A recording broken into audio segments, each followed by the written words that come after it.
Thanks for joining our monthly podcast. Today we're going to speak about the difference between working for brokers on the CFD side, then being an account manager for brokers, basically crossing the line, and also expanding your knowledge into managing clients within exchange-traded products and also prop firms.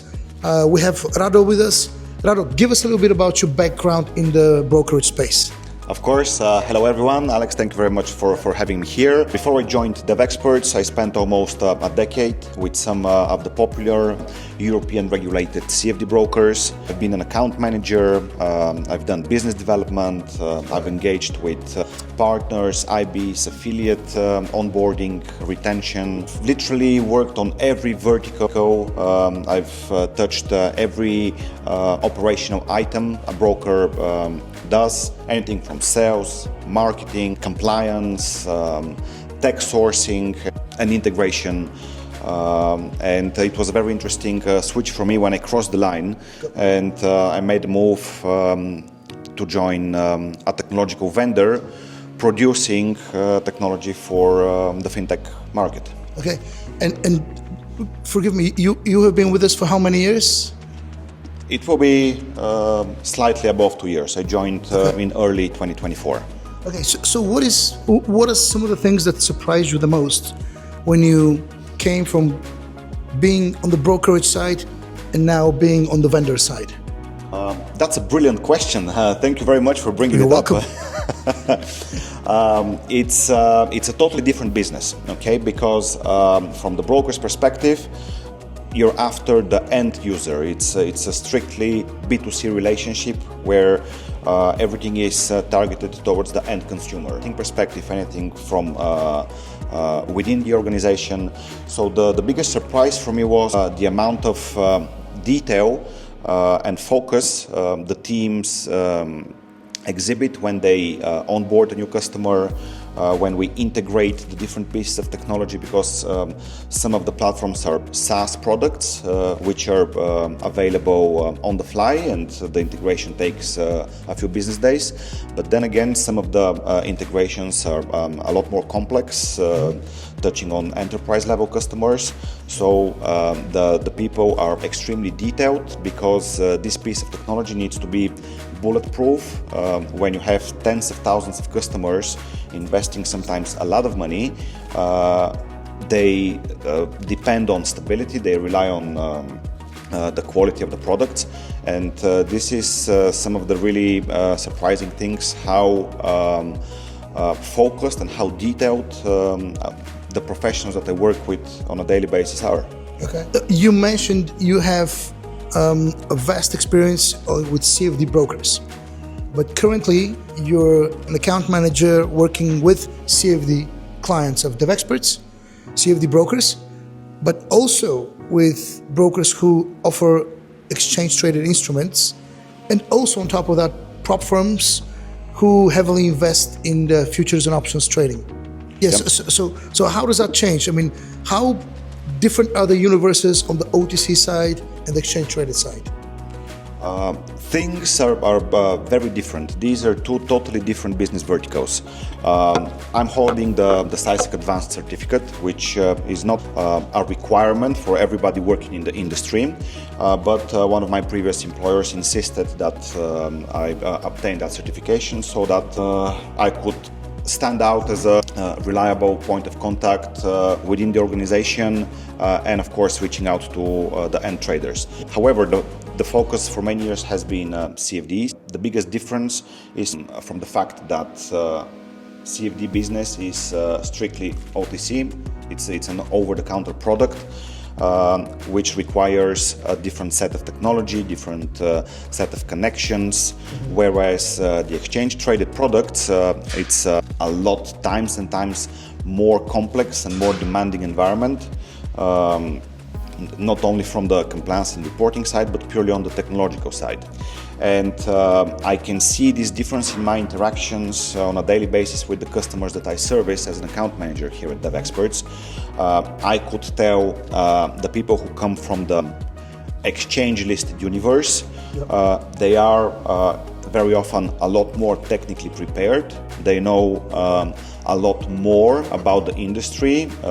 They've dealt with more vendors, with more diversified types of vendors, whereas the CFD world is pretty straightforward. Although brokers still have to deal, CFD brokers have to deal with many vendors, the CFD world is a lot more straightforward, where exchange traded product universe, it's times and times more demanding. Right, and you also mentioned that people on the exchange traded side are more technologically advanced, or at least better prepared.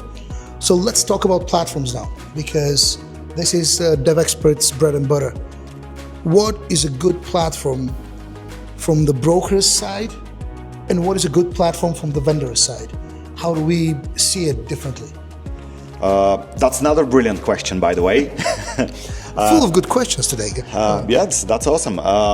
Yes, quite often the expectations from the vendor side and from the broker side don't match. A good platform for the broker is a platform that's reliable, that doesn't break, that's bulletproof technology, what we call. So the platform needs to be attractive to the customer. So the end user needs to spend as much time on the platform as possible, because statistically speaking, the more time a customer spends on the platform, the more trades a customer places. Of course, makes sense. And that's what brokers need. So the platform needs to provide various tools for the customer to do his research in order to support his decision-making process. Now imagine if you are a trader and you wanted to research a certain ETF or a certain company. What's going to be more convenient for you? To have this information readily available on the platform, where you can do both your research and you can execute the trade, or you have to go across 3, 4, 5 different websites and then get back to the platform. You see, the whole flow of the operations is not as natural as when everything is on the platform. Okay, so my takeaway is that the platform has to be, first of all, stable, second, user-centric. Okay, so on the user-centric side, what do brokers need to do in order to retain that user and to keep them busy on the platform, to generate more trades? And what does the vendors need to do in order to match that demand for the traders to stay on the platform? Here is where our platforms, both variations of DXtrade for OTC trading and for exchange traded products, hit it exactly on the nail, because we have these tools readily available in the platform. So whether it's going to be an integration with DXbrief, whether it's going to be an integration with Newsquawk, with Seeking Alpha, with Acuity, with Pelican, which is a copy trading. Yep. Every piece of technological tool that a trader needs to do his research, to support his decision making before he places a trade, is readily available on the platform. That's very important from the broker's perspective, because if a trader has to do his research on third-party websites outside of the platform, outside of the broker environment, there are adverts, right? So while the trader is doing his research, reading an article, there could be the banner of another broker, and exactly, and this could drift away. The attention is lost. Yeah, absolutely. Now, from the vendor perspective, obviously, we have to meet this demand. We have to provide these tools to make the platform attractive, to make the platform usable. But also what's very important for us as a platform vendor and software developer is the cost of ownership. That's very important. So we have to use different technologies to create and develop different codes that are easy to maintain. Troubleshooting needs to be very quick and accessible. The platform needs to be reliable. So the actual operational aspects, do a really deep dive, but I'm not sure our audience would be interested in that.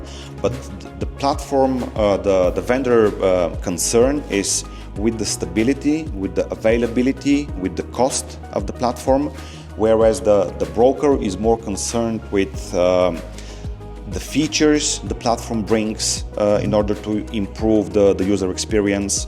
The UI is also very important, especially with the newer generations, with the younger traders. Needs to be modern, needs to be acceptable. So there are different perspectives, but we're able to match both. Let's focus on this. What would be the biggest challenge for attracting younger traders if you were a broker? Bringing them to a platform which could by now be so legacy. What is the challenge? Is the challenge let's replace the platform, or is it let's onboard new users regardless? Or is it meeting some regulatory challenges? What would you say? How would you prioritize these challenges for a broker? It really depends on the vertical. So if we're talking about CFD brokers... Let's start from the CFD space, yeah. Okay, all right. So if we're talking about CFD brokers, MetaTrader is the staple, okay? It would be very unwise if you launch a broker right now not to have MetaTrader available. And this is purely because of the recognition of the platform on one hand, but also many people nowadays trade with EAs, expert advisors, or algorithms, trading bots, trading robots, call it as you wish. Okay, now let's do the same exercise, but let's focus on the XT space. Exchange traded space. Exchange traded space. Yes. Here the situation is totally different. We don't have one dominant platform, one dominant brand, which is being used by all players. If you open an account with a broker that offers exchange traded products, if you open 10 different accounts with 10 different brokers, you will see that the platforms are always different. Now, whether these are white label platforms or whether they're partially in-house created and developed, that's the case. So for the CFD world, you have a few platforms which are stable. They are there to stay. Whereas for the exchange traded product universe, the platforms are always different. So if we could compare it, in one case, in the OTC space, you're competing directly with one conglomerate. In the exchange traded space, you're competing against everyone having sort of equal chances, so to say. Yeah. Although there are certain players such as NinjaTrader and their recent acquisition of... we know Ninja well. Their recent acquisition of Tradeweight. So in the prop space, then, prop companies that offer futures and options, especially in the US, we see that they stick to a few platforms. So the MetaTrader model for CFD brokers in Europe is starting to be replicated by the futures and options prop companies in the US. But this is still very, very early in its development. Okay, all right, good. Okay, I think we did a nice little breakdown of how vendors and brokers are alike and how are they different. So thank you very much for joining. We'll see you next episode. Bye. Thank you very much for having me, Alex. It was a pleasure. Thanks for being here.